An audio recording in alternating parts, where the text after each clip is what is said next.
Good day mga ka-sports natin dyan. Choco Mucho, ginulat ang Cherry Tigo. Nung prelims ay naging close fight ang kanilang labanan at inabot nga ito sa 5th set.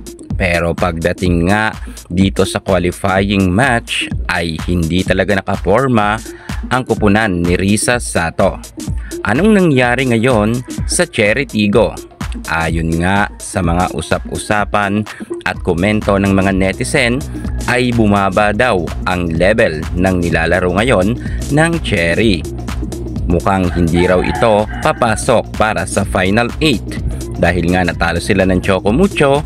Titingnan natin kung makakahabol pa ba sila sa next round at sila ba ay malalaglag? Yan ngayon ang ating pag-uusapan kung sino ang mga nagkulang na players sa Cherry kaya natalo. Pero bago ang lahat, subscribe ka muna. Click ang ating notification bell para lagi kang updated sa lahat ng issue sa volleyball. Susunod na!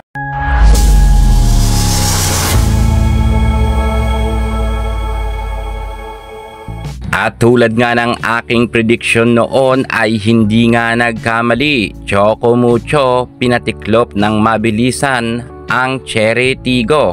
Mukhang ginalingan talaga ni Cici Rondina, Des Cheng at syempre ng ating Dindin Santiago Manabat. Kasama na dyan ang ating magaling na setter na si Mars Alba at Boss Dina Wong. Talagang ginalingan naman ng Cherry Tigo pero hindi rin sila talaga umubra sa kagalingan ni Cici Rondina. Lalo't halos ngayon ay lahat nga ng players ng Choco Mucho ay talagang nag-level up na ang galing. 25-18, 25-23, 26-24 ang naging scores nila. Medyo close fight nga rin pala ang kanilang naging laban sa second set at third set. Pero kapansin-pansin na kinulang talaga ng power ang Cherry Tigo dito dahil hindi man nga lang sila nakaisang set. Yes, nabokya nga sila, hindi nga katulad nung prelims na lumaban sila at nagkaroon pa nga sila ng 5th set na laban. Pero pagdating nga dito sa qualifying match ay nabokya nga ang Cherry Tigo. Paano naman kasing hindi mabobokya?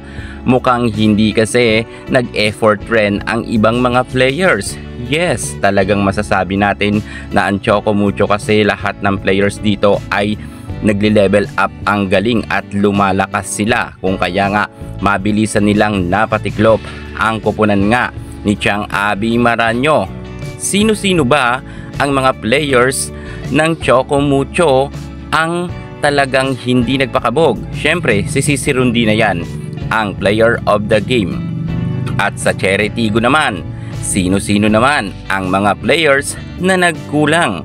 Kung bakit sila mabilisan na patiklop? Bagamat si Ara Galang ay level up rin ng galing at lumaban, pero hindi nga ito umubra kay Cici Rondina. Talunan nga ang Cherry Tigo dahil nga minsan ay nagiging off ang ibang mga players dito. Eto nga ang kanilang mga players na nagkulang. Princess Robles nagkaroon lamang ng 9 points at hindi man lang naka-double digits. Gayun rin ang kanilang Seth Rodriguez, ang middle blocker, ay nagkaroon lamang ng 3 points. Grabe, ang baba niyan. Si Gaston ay nagkaroon lang ng 8 puntos. Buti na lang si Jasmine Nabor kahit setter ay nagkaroon ng 6 na puntos. Pero si Adorador ay nagkaroon ng 12 na puntos at ang ating Aragala nga ang top notcher, 18 points ang kanyang puntos. Pero si Risa Sato at Abby Maranyo ay bokya nga. So yan nga yung mga players na talagang nagkulang kung kaya hindi sila nakaporma sa Choco Mucho. Siguro sa next na laban ay galingan nila para makapasok nga sila sa top 8. Pero ang Choco Mucho, maging happy na kayo dahil pasok na pasok sila sa Final 6. Pero syempre may dalawang hahabol pa na team. Pagdating nga sa mga talunan na team ay kukuha pa ng dalawang team na mananalo at makakasama pa rin ng Choco Mucho at magkikita-kita pa rin sila sa finals. Sa tingin nyo, may chance pa ba ang Cherry Tigo na makapasok sa top 8? Kung sa tingin nyo ay kaya nila, comment na kayo sa baba. Yun muna ang pinaka-latest natin sa mundo ng volleyball. Thank you so much. God bless.